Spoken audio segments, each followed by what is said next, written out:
The 1994 NASCAR Winston Cup season began with record-tying aspirations. A tire battle that was off to a rolling start, and some new faces in new places. Tragedy returned to the racing world again in 1994 as another devastating chapter was written with the passing of an old friend. And we saw the miraculous and inspirational recovery of a strong-willed Ernie Irvan. These are some of the stories from the year that was in NASCAR, 1994.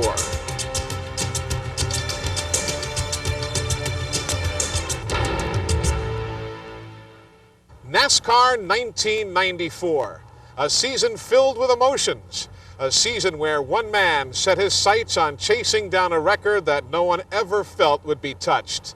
Hi everybody, I'm Eli Gold, and welcome to our look back on the 1994 NASCAR Winston Cup season.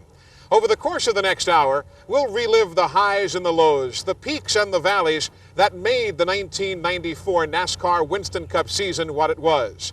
It was a year that began right here at Daytona International Speedway during Speed Weeks of '94, on a week when an old buddy of ours climbed behind the wheel of a race car for one final ride. The date is February 11th, and like a recurring nightmare, tragedy strikes the racing world once again. This time, longtime friend to many, Neil Bonnet, is gone after a tragic accident has taken his life in Turn 4 at Daytona. A lot of people are worried. Nobody really knows what's going on and why it's happening, and they're freak things, and nobody likes to see it, and it's definitely upset the mood around here. For Dale Earnhardt, coming to grips with the loss of his best friend is difficult, as it is for everyone. But no matter how great the distraction, the racing must continue. You have to put it out of your mind. You can't sit here and think, man, I can't go back out there. Something might happen. Something might happen going from here to the hotel too, So you have to try to put it into some oddball perspective in your mind and just build a wall around it and say, okay, I'm not thinking about it anymore, and go on. Neil Bonnet's death was followed 3 days later by the death of rookie driver Rodney Orr, and the normal excitement of Speed Weeks at Daytona was replaced with sadness, confusion, and disbelief. Well, despite the tragedies that marred the start of Speed Weeks 1994, the racing did go on. Defending NASCAR Winston Cup champion Dale Earnhardt and Ernie Irvan won their respective Gatorade Twin 125 qualifiers. But it was a rookie who led the field to this start-finish line here at Daytona to begin the 1994 season. That freshman driver was Loy Allen Jr., who stunned everybody with his pole position run. But shortly after the green flag falls, the crafty veterans are up front. Dale Earnhardt slides beneath Ernie Irvan to take an early lead. Then on lap 47, the first incident of the day is a melee that collects 9 cars altogether, including 1993 pole sitter Kyle Petty, Harry Gant, John Andretti, and Jeff Burton. And Rusty Wallace, after starting 4th in the Miller Genuine Draft Ford, calls it an early day for the second straight year. The view from Jeff Gordon's bumper shows some close quarters racing as he tries to find room between Ernie Irvan and Dale Earnhardt. Meanwhile, it's Ernie Irvan way out in front, running all by himself and building up a big lead into the late stages of the race. Then, with 18 laps to go, Ernie gets loose in Turn 4, sawing the wheel back and forth, allowing a train of cars to slip past with Sterling Marlin in front as Irvan drops to 7th.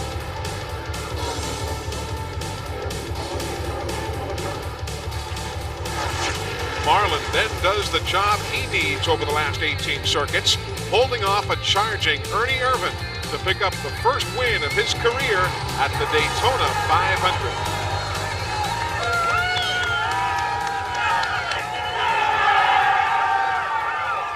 It's unbelievable. I mean, I come here in '67.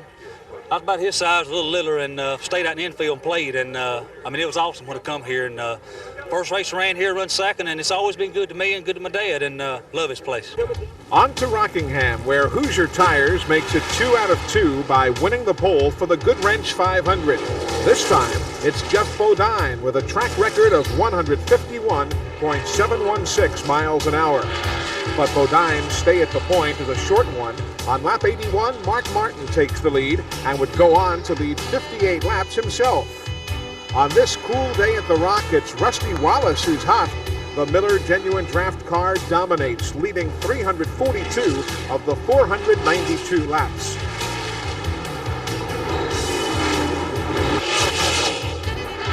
But Sterling Marlin is out to prove that his Daytona win was no fluke as the Kodak car takes the lead late in the race. After finishing 41st at Daytona, however, Rusty had his own point to prove as he regains the lead and holds off Marlin to get his first win of the season and his first in a Ford. People said, what'd you make the change for? I said, because I think it's a faster car. I mean, I proved today, I hope, and hopefully they understood the reason we did it. I want to win races, and I feel like this Thunderbird with this engine combination that they have is the way to do it. Ted Musgrave's Thunderbird does it at Richmond, swiping his first career pole away from teammate Mark Martin for the Pontiac Excitement 400. But it's Ernie Irvan who shows the way early on, taking the lead on lap 106. On lap 276, Jeff Gordon's Rainbow Warriors give him a great pit stop, putting him out in second place. Only one problem. They forgot a few things, like a couple of lug nuts to keep that tire on. With only sheet metal damage, Jeff is able to stay in contention, and he finishes third.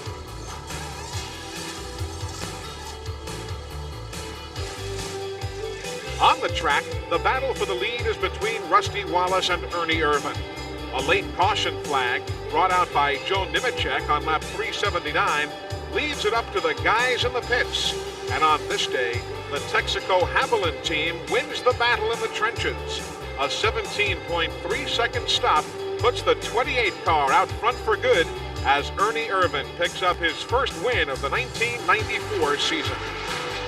The Atlanta Motor Speedway was the site of the coming out party, so to speak, for Hoosier Tires. After rookie Loy Allen captured the pole, Jeff Bodine takes the early lead. But engine trouble on lap 73 knocks the XI Batteries car out for the afternoon. For a while, it was Ernie Irvan on the point, but it's hard-charging rookie Jeff Burton that steals the show, taking the lead on lap 85. Burton opened up as much as an 18-second cushion. That's half a lap at Atlanta, and lapped all but 4 cars. But in the waning moments of the Purelator 500, Burton's car starts to slip away as he allows Ricky Rudd and others to make up the laps. And Ernie Irvan takes over the top spot. Ernie then holds off a late bid for the lead by Morgan Shepherd to pick up his second win of 1994 and his second win in as many weeks. As you can tell from Jeff Burton's strong fourth-place finish in Atlanta, 1994 brought another bumper crop of outstanding rookies to the NASCAR Winston Cup circuit. Jeff and Ward Burton, along with Joe Nemechek and Steve Grissom, all moved up from the Busch Grand National ranks, while others like John Andretti and Loy Allen made their move from other circuits. It's really difficult because you don't know the other drivers and they don't know you, and you're learning each other, and in that process, you know, I mean, you're getting some lessons taught. You're always a student and they're always a teacher, it seems like. It's really tough, and especially for someone new coming in, and the experience I had in the Busch Grand National Series has really helped me because I've got seat time at a lot of these racetracks we go to. Life as a rookie is tough, with rookie meetings, rookie mistakes, and that little yellow stripe that assures you and everyone else of your first-year status. So when success finally comes your way, it tastes great. Darlington's a tough place for anyone to get around, much less a rookie. But veteran Bill Elliott made his qualifying run in record time, putting him on the pole for the Trans-South 400. They are going at it big time. The excitement was up front, with Rusty Wallace and Dale Earnhardt trading the lead back and forth through turns 3 and 4. Tried to block him, but he said, no. Rusty said, no, I want to have a lead. Wow, this is great racing. And look at the fans, they're loving it. Then a cut right tire sends the Penske South team scrambling back to the garage. Rusty Wallace, who was running fourth at the time, has his day come to a disappointing end. He would finish 33rd. That left Dale Earnhardt's flying aces saying a prayer that was answered, as Earnhardt gets his first win of the season and his ninth at the track too tough to tame. Feels if you didn't pace yourself and you didn't run your race that you wanted, you wouldn't be having tires, and you'd use your tires up pretty quick. The road racetrack's still too tough to tame, and she's rough and she's black and she's mean. So we just took it easy and respected her all day, and she's good to us. The Intimidator tries to make it 2 in a row at Bristol as rookie Chuck Bound leads the field to the green flag for the Food City 500. Early on, Rusty Wallace takes command, only to have his lead taken away by Jeff Bodine, who goes on to lead the next 148 laps.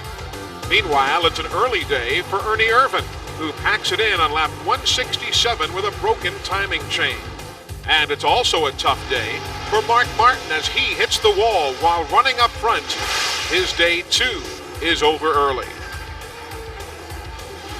Meanwhile, on the track, Dale Earnhardt is by far the quickest car after starting way back in 24th. Midway through the race, he takes the lead from Jeff Bodine. Then Earnhardt proceeds to check out, building up an 8-second advantage over second-place man Ken Schrader on his way to his second straight victory. That allows Earnhardt to increase his Winston Cup point lead over Ernie Irvan, who finishes 33rd at Bristol. North Wilkesboro, North Carolina is the 7th stop of the NASCAR Winston Cup season and the 6th straight racetrack where a track record has gone by the wayside in qualifying. Irvan is on cruise control out front, building up as much as a 12.5-second lead over second place Rusty Wallace. The short track tempers start to flare when Jimmy Spencer and Ken Schrader get together in turns 3 and 4, battling for second place. Spencer's McDonald's Ford goes sliding into the wall. Then on the pace lap, during the caution, Spencer lets Schrader know what he thought of the contact as he sends the Kodiak car spinning. But the NASCAR officials get the final say as they hit the McDonald's team with a 5-lap penalty. Up front, it's a dominant Ernie Irvan in control, leading on 3 separate occasions for 320 of the 400 laps. But during pit stops under caution on lap 328, Irvan's foot slips off the brake, which results in a 21-second stop. The 28 car comes in first, but leaves 5th, and is never the same the rest of the day. Rusty Wallace assumes the point and holds the lead for the next 37 laps. But nobody can hold back Terry Labonte. First, the Kellogg's car picks off second place Kyle Petty with 42 laps to go. Then it only takes 13 laps for Labonte to reel in the leader Rusty Wallace. And with only 29 circuits remaining, Labonte puts the Kellogg's machine in front for good. As his crew cheers him on, Terry Labonte snaps a drought of nearly 5 years from victory lane as he wins the First Union 400. With Dale Earnhardt holding a slim 20-point lead atop the Winston Cup point standings, Ernie Irvan makes a bid to cut into that lead at Martinsville. Rusty Wallace starts from the pole, but has to get around Jeff Bodine in the early going. Rusty clears his path to the front as he would dominate the early part of the race. But on a late pit stop, Wallace gets a traffic ticket from NASCAR. A stop-and-go penalty is given to the Miller Genuine Draft Ford for speeding on pit road. Ernie Irvan takes over in the late stages, but Rusty is charging back in second. Then a late caution brought out by Dick Trickle brings the leaders onto pit road. And the Miller Genuine Draft crew comes through one more time. A lightning-fast 16.1-second stop from Buddy Parrott and the boys puts Rusty Wallace out front for good as he pulls away from Ernie Irvan for his second win of the season. But with the second-place finish, Ernie takes the point lead away from Dale Earnhardt. One of the headlining stories in the 1994 Winston Cup season was bush pole qualifying.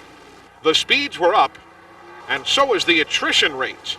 Several teams were sent packing early. Their weekend cut short because they were failing to make the field. They just weren't fast enough. About as degrading as I've ever felt. You know, I'd go home from places that were like Rockingham. I've won races there. I've set track records there and more than one time. Daytona, the highest finish in Busch regular was a third place finish, and not be able to make a show, not being able to race, man, it's no fun. Even the guy who had the field covered at Daytona, Loy Allen, found qualifying a bit more difficult at the short tracks as the Hooters car failed to make the field in 4 straight races. This is the toughest competition I can ever remember in Winston Cup racing. It's very competitive, and I think that just means more when you do get into one of these races. You're seeing cars going home now that are very experienced drivers. New points leader Ernie Irvan has no problem making the field for the 9th Winston Cup race of the season as he sits on the pole for the Winston Select 500 in Talladega, Alabama. But after falling behind early, Ernie has to claw his way back to the front as he retakes the lead from Dale Earnhardt. Speaking of clawing towards the front, give a call to Jeff Gordon. After starting 40th on the field, he takes the lead midway through the race. But then, running 4th on lap 103, Gordon gets caught up in this accident with a host of other drivers, including Todd Bodine, Greg Sachs, Ricky Rudd, Jeff Burton, and Mark Martin, who goes for a wild ride.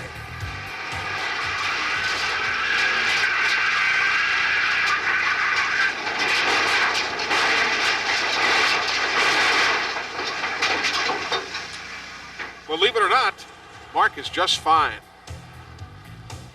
Up front, Ernie Irvan is still in control as the Texaco Haviland car leads for most of the afternoon. But then a problem. Just like at Daytona, Ernie's car gets loose, allowing a train of cars to pass him by.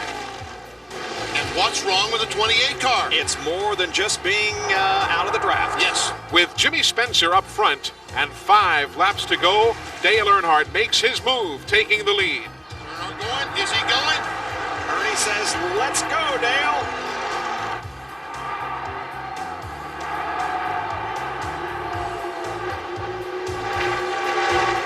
And also, just like at Daytona, Ernie makes his way back to second place. But he just doesn't have enough for Dale Earnhardt, who goes on to collect his 3rd win of the 1994 season. You know, we had a pretty good day. Our car was right there all day. I don't think it was the fastest or the strongest, but it just kept on coming back to the front and kept on, jockeying for position there. We got sort of ping-ponging around there a little bit at one time, but it got better. The beautiful Sonoma Valley of Northern California is the site of the first road course race of the 1994 season at the Safe Mart 300.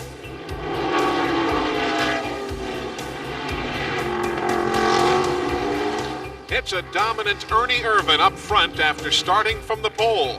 He goes on to lead the first 13 laps of the day. Then pit stops on lap 14 will hand the lead to Dale Earnhardt. But it only takes Irvan 4 more laps to regain the point in the S's. Then, only 1 lap later in turn 5, a spectacular crash involving Derek Cope and West Coast driver John Krebs. Krebs gets airborne and flips, but the safety equipment does its job as both drivers walk away. Meantime, no one can touch Ernie Irvan in the pits or on the race course as Irvan cruises on to a big 9.5-second win over second-place runner Jeff Bodine. Ernie leads 68 of the 74 laps en route to his 3rd victory of the season. With the win at Sears Point, Ernie Irvan increases his NASCAR Winston Cup point lead over second-place Dale Earnhardt to 40 points, while Mark Martin and Ken Schrader continued to hang on to 3rd and 4th place. The lights shine brightly on the Charlotte Motor Speedway for NASCAR's All-Star Race. The Winston Select includes only winners from the past year's races, and the top 5 finishers from the Winston Select Open, run just prior to the main event. Early on, it's Ernie Irvan dominating and winning the first segment. After a 10-minute break, the second segment gets underway with some fireworks. When Rusty Wallace gets sideways, Jeff Gordon and Dale Earnhardt also get caught up in the fray. The Intimidator winds up against the front stretch wall, and it will not be a second straight Winston Select victory for Dale Earnhardt. As the second segment of the race comes to a close, Ernie Irvan doesn't want to finish second. He bids for the win around Jeff Bodine, but the effort is a bit too much. With a bent race car, Ernie Irvan is done for the evening. In the final 10-lap segment of the Winston Select, it is all Jeff Bodine as he cruises to his first win as a NASCAR owner-driver. Although a non-points race, with the win in the Winston Select, the Hoosier Tire Company picked up their first victory of the 1994 season. And with it came a little respect. It couldn't happen at a better place or time, really, at Charlotte for the Winston Select. You know, big, high-profile race, exciting, a lot of, you know, just winners involved. The tire competition was a hot subject all year, literally. With record speeds on the track, tires became the focus of speed, safety, and controversy. But after finishing the 1994 campaign with 3 wins and 12 poles, the Hoosier Tire Company called it quits on November 15th after the final NASCAR Winston Cup race of the season, citing monetary reasons. The Indiana-based company has now decided to stick to the short tracks where they built their reputation. And once again, that leaves only Goodyear Tire and Rubber Company in the world of NASCAR Winston Cup racing. After racing the 500 in Indy and finishing 10th, Andretti hopped a plane and hightailed it back to Charlotte for the 600, and he got there just in time. When they pulled off the starting grid, Andretti was behind the wheel of car number 14.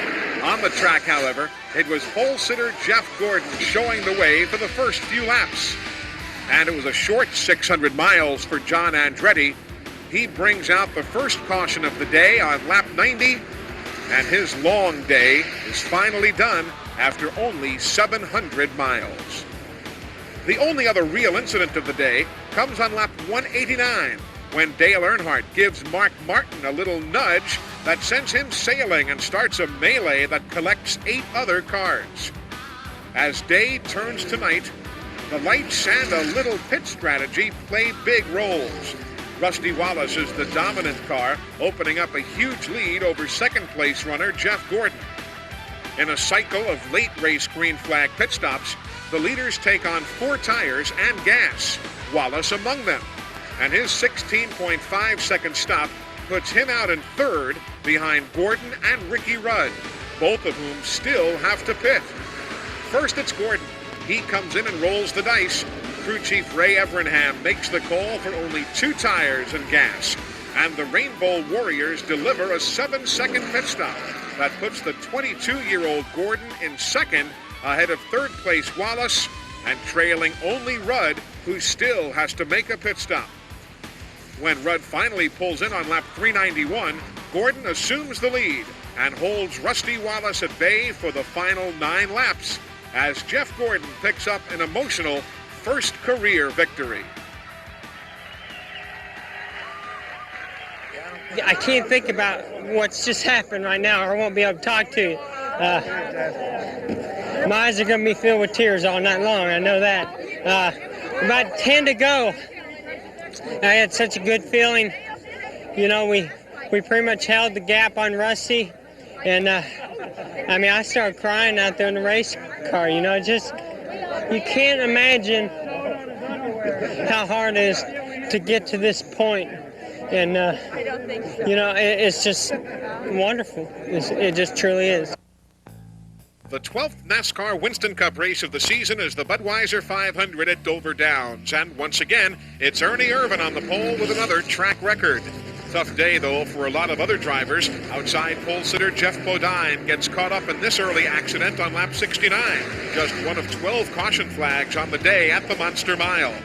Dale Earnhardt is a victim of tire trouble as a cut right tire sends him into the wall. A crushed firewall allows fumes into the car and makes Dale a bit woozy. Just ask pace car driver Elmo Langley, who has the mark of the Intimidator, to prove it. With 34 laps left, Rusty Wallace takes the point from Ernie Irvan as Rusty continues his domination of the Monster Mile with his second straight win in Dover and his third victory of the season. Ernie Irvan finishes second but increases his point lead to 163 over second place Dale Earnhardt, who has his worst finish of the season so far. He came home 28th. A packed house of over 100,000 race fans turn out for the UAW GM Teamwork 500 at Pocono. But there's only one problem. They can't see a thing on the racetrack. Fog blankets the 2.5-mile Pocono layout for most of the morning. But as usual, fans have no trouble finding ways to entertain themselves during the 2-hour delay. When the fog finally does lift, all they see is Rusty Wallace, and more Rusty Wallace, as the Miller Genuine Draft Ford dominates, leading 141 of the 200 laps, and Rusty picks up his second victory in a row. Sunny and hot conditions greet the fans at the Michigan International Speedway for the Miller Genuine Draft 400. This week, Turn 3 is the focus of attention. More specifically, a 780-foot stretch of new asphalt that begins to crumble under the intense 100-degree heat. It leaves little pieces of asphalt spread throughout the turn, like gravel, and eventually those pieces stick to the slick racing tires. Robbie Gordon finds the going in Turn 3 a bit slippery as he hits the wall. Rick Mast is also involved, but he's able to continue. The newly formed Cranifus Haas racing team, however, calls it an early day in their first ever NASCAR Winston Cup race. Up front, it's a battle between Rusty Wallace and Dale Earnhardt, with Wallace showing the way. Then, during a routine stop with 25 laps to go, Wallace runs out of gas, coasting down pit road. But despite the yeoman-like effort of crew chief Buddy Parrott, Rusty comes in first, but leaves the pits 11th. With the laps winding down, the Miller Genuine Draft Thunderbird darts towards the front, going from 11th to 2nd in just 9 laps. Then Rusty zeroes in on race leader Dale Earnhardt. After 7 laps of close battling, Rusty finally makes the move that pays off as he takes the lead down the back straightaway with just 3 laps to go. From there, Rusty is able to keep Earnhardt behind him as the Miller Genuine Draft team picks up their 3rd consecutive victory.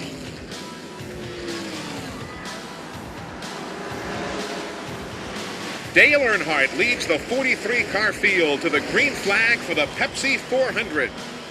Early on, 5 cars break away in their own pack, led by Jeff Bodine.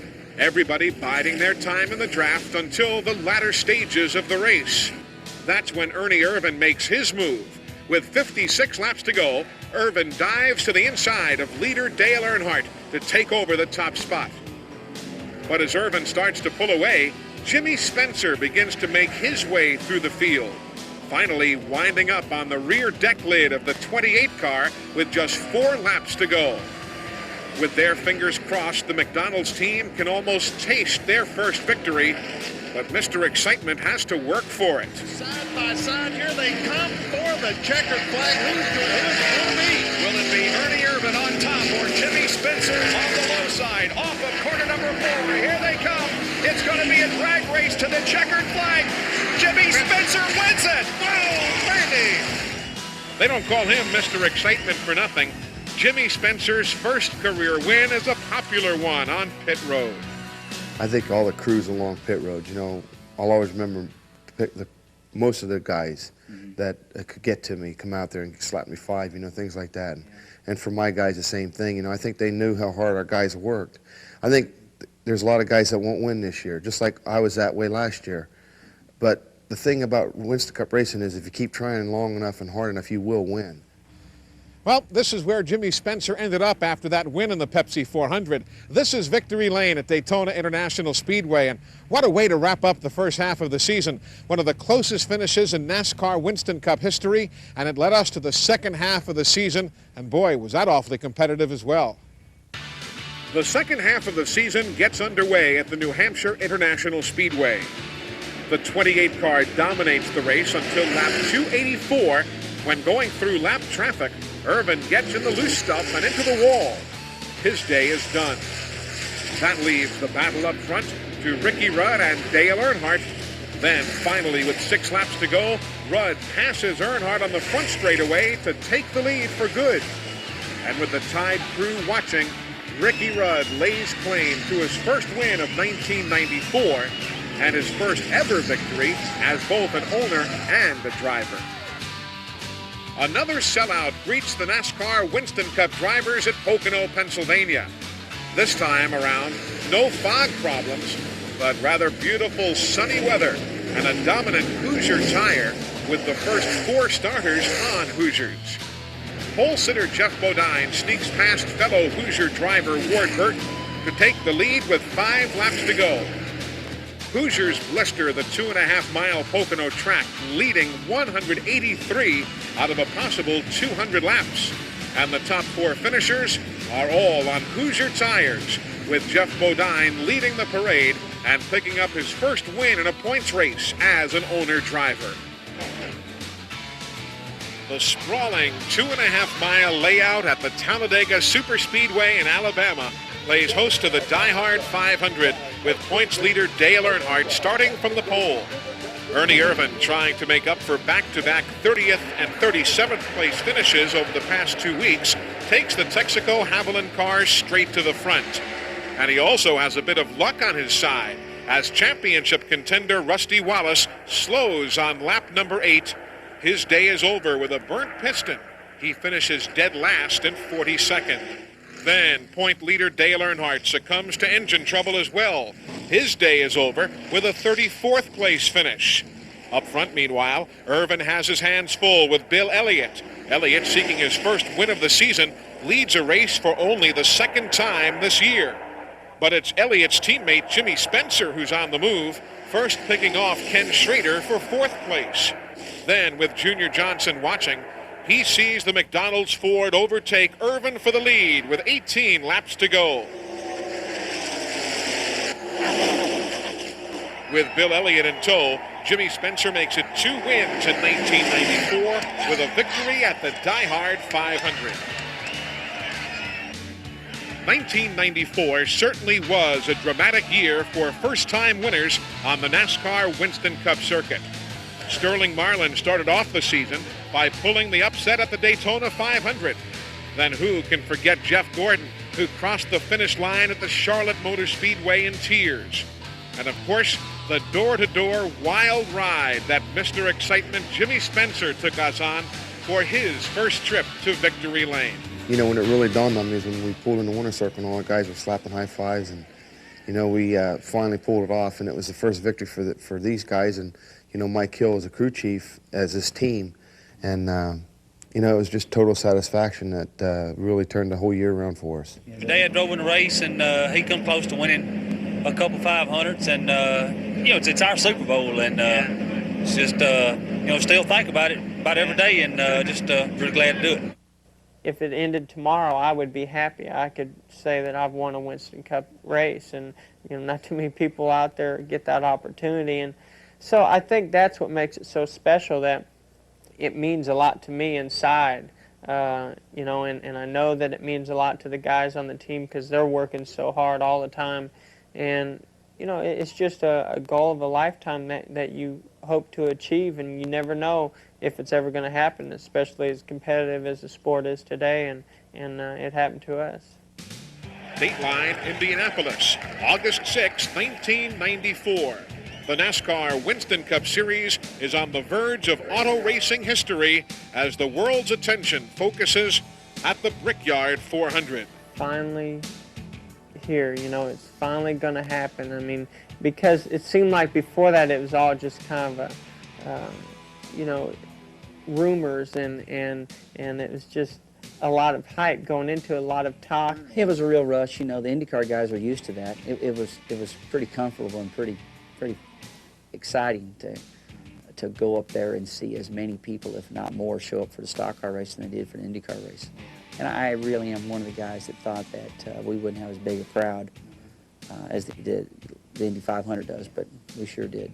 The answer to the trivia question will be Rick Mast, as the #1 car sits on the pole for this historical event. Gentlemen, start your engine.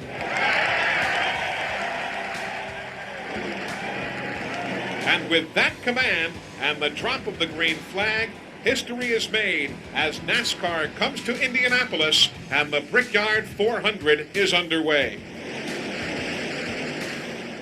Jimmy Spencer is the first car out of the event. His car cutting a tire sends him hard into the turn 3 wall. All in all, the bright side Indy for us is a trivia question: who was the first car out of the race? And it'd be the McDonald's 27 car, you know? That's what you got to look at. It's better than being the 3rd or 4th car out. That trivia question never will be asked. Early on, it's Pittsboro, Indiana native Jeff Gordon who shows the way. But on lap 25, Jeff Bodine takes the lead and holds the point for a good portion of the race until lap 100. With younger brother Brett Bodine out front, Jeff goes for the lead in turn 3, giving Brett a slight tap. After the bobble, Brett recovers and starts to close the gap in short order. Then he decides to return the favor, exiting turn 4. The nudge turns Jeff around and puts him into the wall. Jeff and a couple of other cars are done for the day. Family's family. Racing, that's racing. You know, you have to be able to separate that. So what happened there was just racing. Off the track, we're family, and that's what's important. There's lots of races to be won or lost. You only have one family, so you can't let racing interfere with that. The battle up front then becomes a 2-car show between Jeff Gordon and Ernie Irvan, with some great duels for the lead ensuing as the laps wind down. With 5 laps to go, Gordon gets by Irvan in turn 1 after Ernie gets loose. Much to the liking of his hometown crowd, Jeff Gordon takes the lead in the Brickyard 400 with a precious few laps remaining. Then Irvan appears to slow going down the backstretch, and as Gordon pulls away, the problem on the Texaco Haviland Ford becomes evident as the right front tire finally lets go on the 28 car. A promising day quickly turns sour as Ernie Irvan limps back to the pits and can only watch as Jeff Gordon cruises on to become the winner of the most anticipated NASCAR Winston Cup race in 35 years. Jeff Gordon, winner of the inaugural Brickyard 400.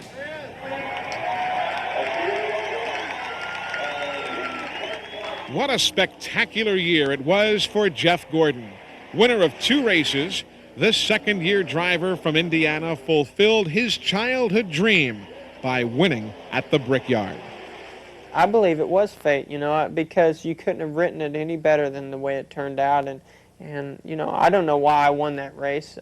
I know that we put a lot of effort, a lot of energy, and concentrated, you know, a lot on that race. And I think inside, I know I wanted it really bad. And I mean, I'm not saying I wanted it any more than anybody else out there, but the desire to go out there and win that race was very strong within me and my whole team. And I think that's what drove us so hard. But it's the one under the lights at Charlotte that he'll remember most. With a healthy lead and 10 laps to go, the 22-year-old just couldn't hold back on the emotions. I had tears coming down my eyes and joy. You know, I was told tears of joy, and you know, it's hard to describe the way you feel, but it was unbelievable, you know, to come across there and finally take that first checkered flag of a Winston Cup race. And I don't think I can put into words, you know, the way that I felt.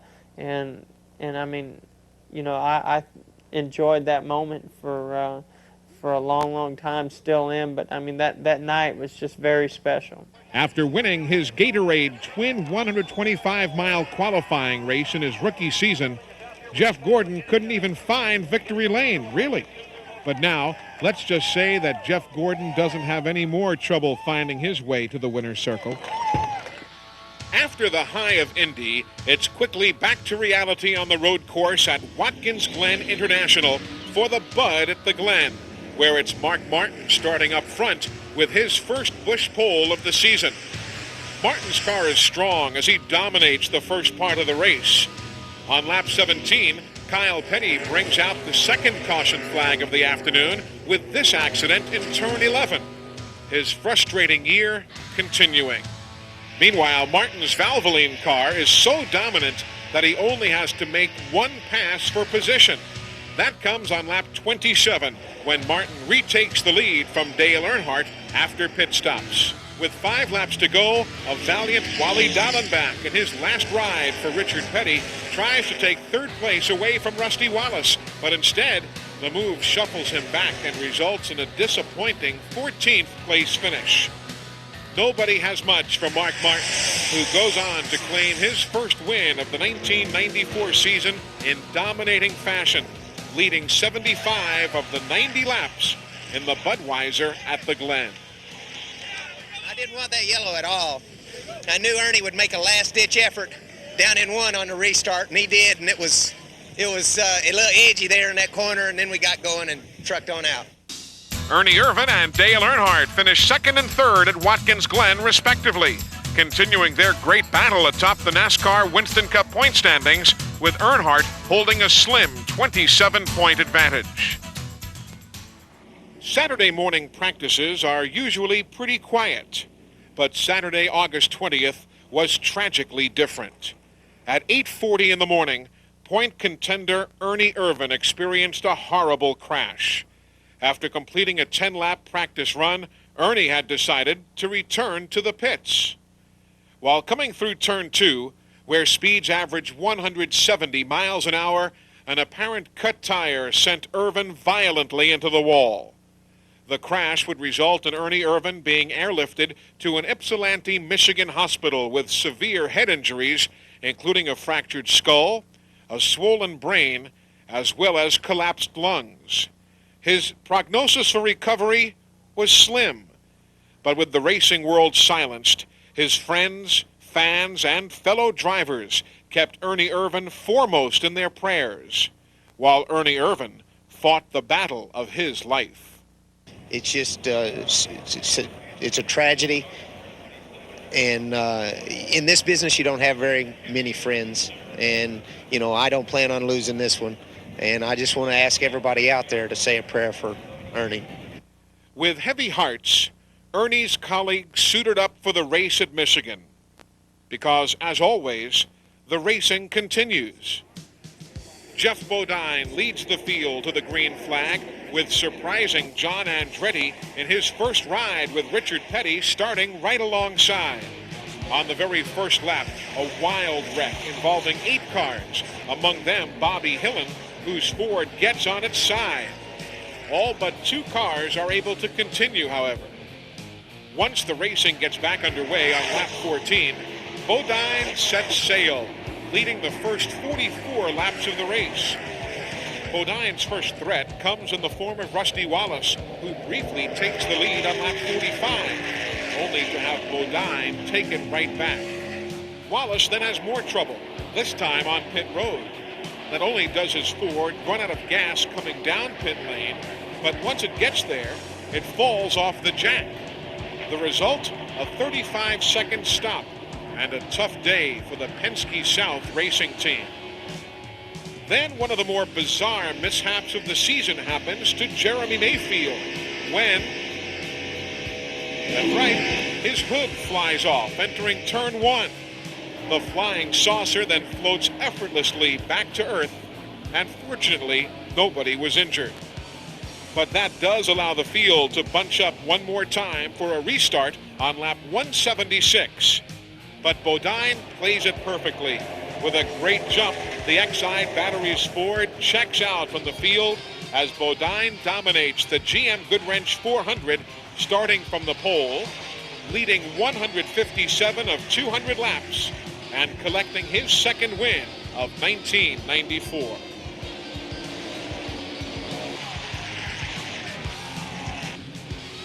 The Texaco Haviland car makes its return to NASCAR Winston Cup racing with Kenny Wallace behind the wheel at one of the most popular and exciting events on the circuit, the Goodies 500 at Bristol Raceway in Tennessee.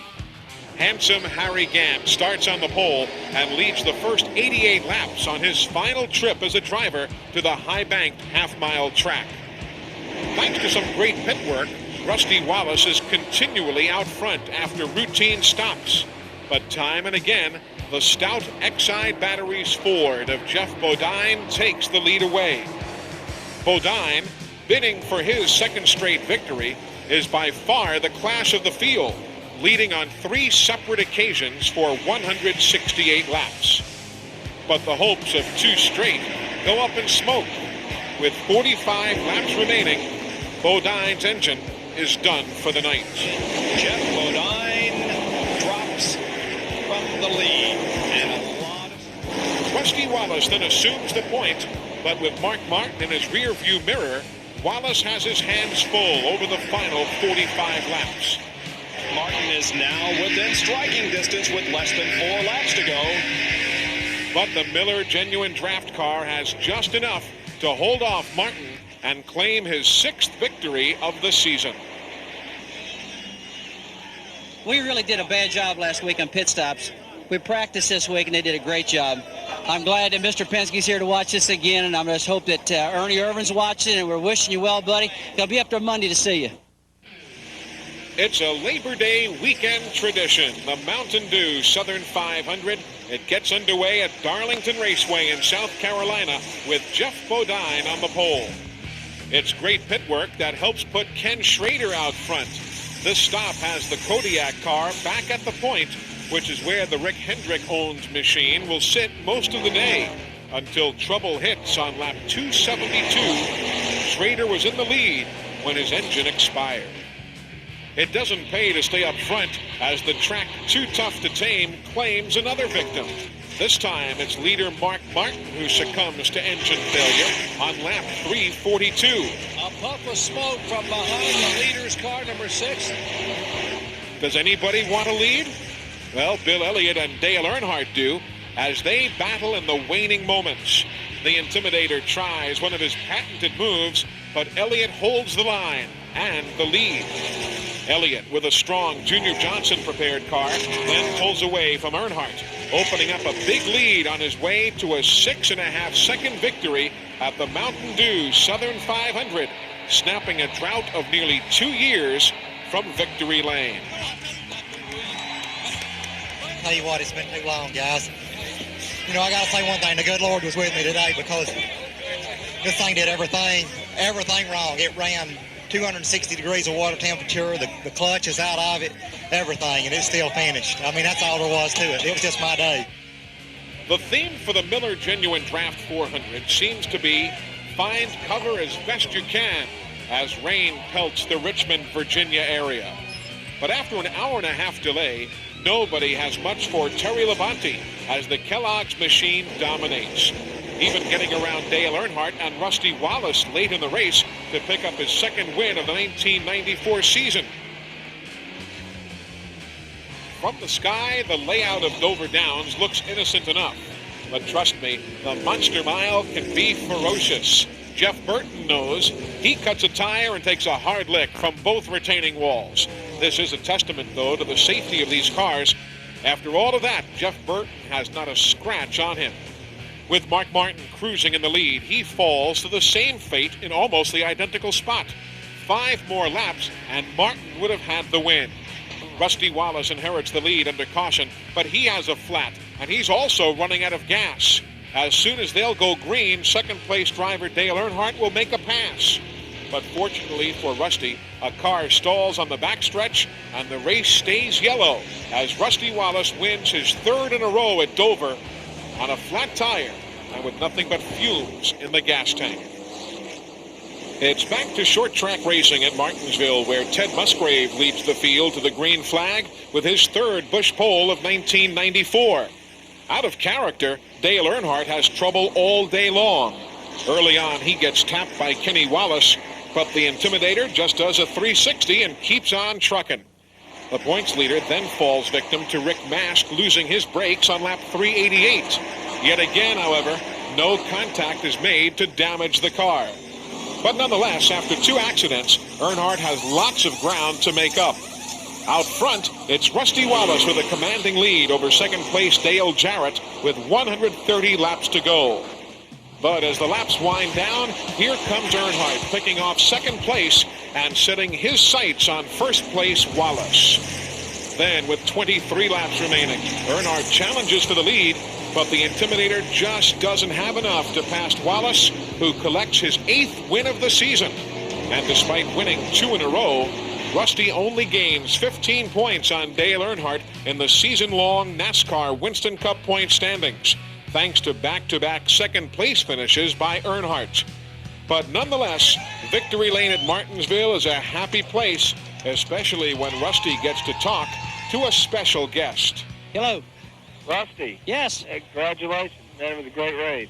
Thank you very much, man. It's Ernie. Ernie, buddy, we're pulling for you, man. I'll tell you what, your car ran good today. Yeah, Kenny did a great job. Yeah, well, hey, we're all talking about you. We're all looking forward to getting back. Man, you're making it easy for me right now. When you were around, it was hard, boy, I tell you. Yeah, I'll tell you, we had some great races there at Martinsville. I'm going to be at Charlotte, so I'm going to be there to watch you anyway. Well, great, man. It's good seeing you. I'll tell you what, we're gonna have a lot more races come Daytona. Is that right? Yeah, I hope so. I don't care if we need to see out our toes. We're going to be there, man. Thanks. With news of their recovering friend, not even a cloudy day at North Wilkesboro could dampen the driver's spirits. Hometown favorite Junior Johnson certainly has a smile on his face. Both of his cars are on the front row, with Jimmy Spencer on the pole. But it's a strong Jeff Bodine who quickly moves from his 18th starting position to take the lead from Jeff Burton. Oh, there's a battle for the lead. Bodine on the outside. Off turn 4. Did he do it? He did on the outside. From there, it's all Bodine as he laps all but 4 cars en route to a dominating 3rd win in 1994. And Kenny Wallace gets his 2nd straight top 10 finish. The Texaco Haviland Ford team finishing in 10th.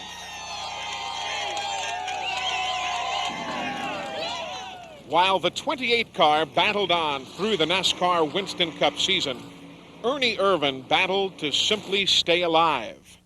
Ernie's outlook went from bleak while laying in that Michigan hospital to bright when he made it back to the garage area at the Charlotte Motor Speedway, a mere 6 weeks after that near-fatal accident. Being back at the racetrack just meant a lot, and, you know, this is the place that I like being. This is like home to me. With a smile on his face, Ernie got to visit with his old buddies. Some were even a bit envious. Earnhardt told me he wanted a patch like I had, because he said that's supposed to be the new thing. So I'm kind of hoping all the fans will start wearing a patch, and so I won't feel like the odd man out. And just 6 weeks after almost losing his own life, it was with just a smile that Ernie Irvan breathed a whole lot of life back into the racing world. You didn't have proof, you just had to have faith. You didn't have proof he was going to be okay. You just had to have faith. When I saw him on Wednesday, I had all the proof I needed to say Ernie's going to be back 100%. Ernie Irvan. And from that time on, I had the proof. Before that, I had faith. First time I went and saw him, I thought the guy was going to be a vegetable. He just looked absolutely horrible. Then I went back the 2nd week, and doggone, he looked pretty doggone good. Then I went the 3rd week, and there he was just talking to us like everything was fine. I went, well, I mean, this guy's going to make it, you know. With Ernie Irvan attending his first race since the accident, he sees a surprising Ward Burton on the pole with a record speed of 185.759 miles an hour for the Mellow Yellow 500. After leading the first 29 laps, Burton cuts a tire in turn 2 and hits the wall hard, but Ward comes out okay.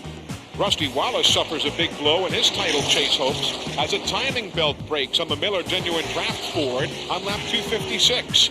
Then it's Jeff Bodine with trouble. After dominating a good portion of the race, Bodine goes behind the wall with engine failure on lap 290. Tempers start to flare late in the race as Jeff Gordon cuts in front of Ricky Rudd in turn 3. Then down the front stretch, the two get tangled up again. The result, 2 wrecked race cars and a $10,000 fine for Rudd because of rough driving. In the late stages, it's a charging Dale Jarrett who takes the lead from Morgan Shepherd. And with the checkered and caution flags waving together because of a wreck on the backstretch, Dale Jarrett eases across the line to pick up his first win of 1994. A sweet comeback after failing to make the field just a week earlier at North Wilkesboro. With Rusty Wallace's 37th place finish, combined with Dale Earnhardt's 3rd place effort at the Mellow Yellow 500, things look bleak for the Penske South team heading into Rockingham. And Dale Earnhardt appears on the verge of history. After his incident with Jeff Gordon at Charlotte, Ricky Rudd comes back to take the pole at Rockingham, ensuring himself a spot in the 1995 Busch Clash. On lap 300, Rusty Wallace, for all intents and purposes, takes the knockout punch in his championship effort when his engine expires with Dale Earnhardt still running. The car was fabulous at the start of the race. It was really good. Went right to the front, and then we made a pit stop and made an adjustment on some air pressure, not air pressure, but I made an adjustment on a set of tires and on some wedge. And that set of tires I had was a good set. I guess we just out adjusted the tires, but finally got them off. I got another set on and put it back like I had it early in the race, and it was going back to the front again, but then the motor blew. But Earnhardt wants to win it in style as he charges towards the front, taking the lead from Morgan Shepherd with 76 laps remaining. How else would you expect it? Dale Earnhardt does it in the Intimidator's way as he wins his 7th NASCAR Winston Cup championship by winning the AC Delco 500.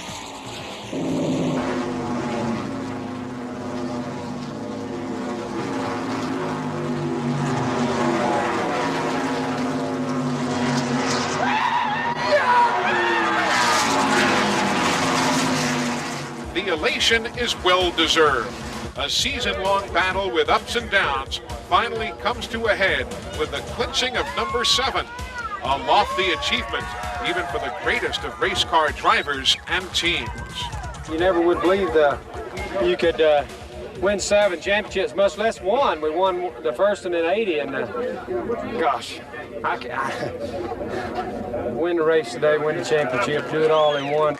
Yeah, we never dreamed of doing 7. We dreamed of winning a championship and winning races and going on and doing the best we could, and that's what we've been able to do. And this was 7, and it's hopefully we can win some more. It took Dale Earnhardt 14 years to clinch his 7 titles.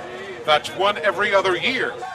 And many now firmly believe that this 7th title solidifies Earnhardt's place as the best driver in NASCAR Winston Cup history. But Earnhardt knows better than anyone. Getting here is the hard part. I had a lot of help getting to where I am today. I didn't do this by myself by no means, and I just didn't fall off the truck and start driving a race car. I took a lot of hard knocks and learned a lot from a lot of folks, and that's enabled me to do what I do, and God, it feels good. We was at the banquet last year, and Earnhardt had won, and I went up there and told him, I said, I hope you win 8 or 10 championships. I could care less. Basically because, again, I did my thing in my time, and he's doing his thing in his time. What about number 8? When are you going to start thinking about number 8? Already have. And in a year where Dale Earnhardt lost his best friend in an accident, it seems only fitting that fate be with him as he etches the name Ralph Dale Earnhardt into the racing history books one more time. Even though first place is decided, there's still some great battles in the NASCAR Winston Cup point standings as we go to Phoenix for the Slick 5500, where it's all Terry Labonte.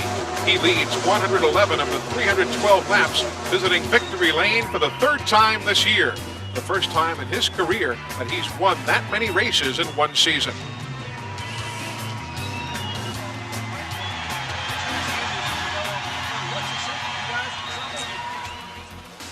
As the 94 season came to a close, NASCAR fans nationwide said farewell to one of the most popular drivers in Winston Cup history, as Harry Gant decided to hang it up. going a couple of years longer didn't seem that long either, you know, but it really did take its, it made me want to stay home a lot more. You know, we had our grandchildren now, and which one, my oldest will be 4 in a couple of weeks, and we got a little granddaughter, Allie, she's 3.5, and another grandson is 2. So, you know, here, they're not that old right now, you know, and if I had quit at the end of 92, they'd only been a couple of years old, you know, so, you know, now is the time that they really recognize a little bit more what I do and everything, so, and I'd like to be around a lot more, so it's worked out just about perfect, the timing that I picked to retire. At 54, Harry Gant was the oldest driver on the circuit. But Harry is the best example that age doesn't mean a darn thing. Heck, it never has to Harry.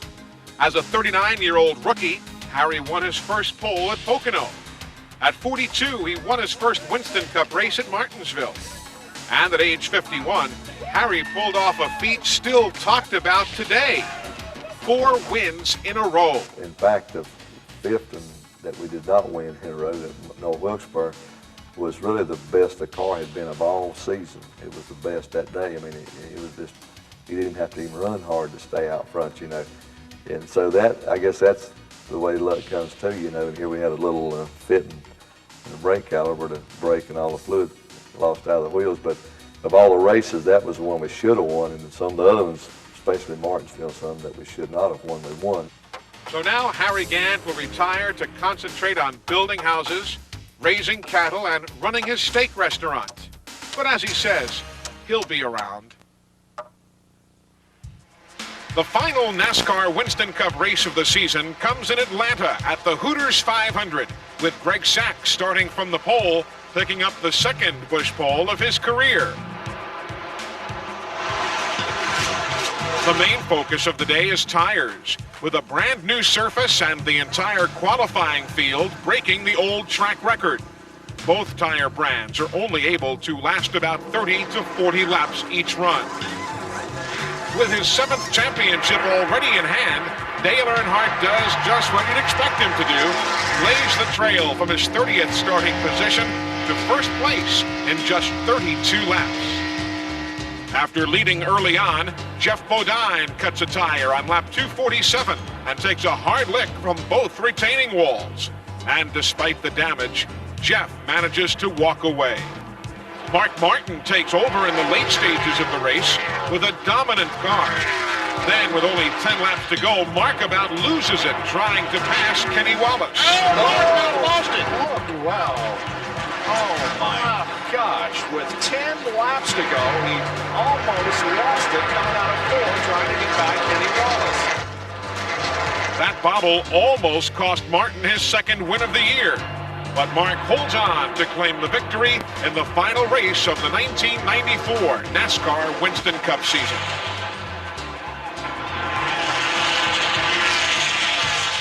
How about Rick? Trying to pass the 28 car, about gave it away, but I just wanted to win bad, didn't want to mess it up. And with the win in the Hooters 500, Mark Martin overtakes Rusty Wallace for second place in the final NASCAR Winston Cup point standings. Ken Schrader hangs on to 4th place by a scant 10 points, with Morgan Shepherd and Terry Labonte finishing 6th and 7th, and Bill Elliott rounding out the top 10. Well, there you have it, the 1994 NASCAR Winston Cup season. It was a year in which we looked back and said so long to the retiring Harry Gant. We also looked into the future and said hello to some new races and some promising new racing faces who made their way to victory lane. But when all was said and done, there was one thing that remained very constant. Dale Earnhardt, another championship, his record-tying 7th. As we leave you now, let's take one more look back at some of the special moments from the 1994 season and invite you to join us again in Daytona Beach, Florida for Speed Weeks 95 as a new year is just around the corner. I'm Eli Gold. Thanks for joining us.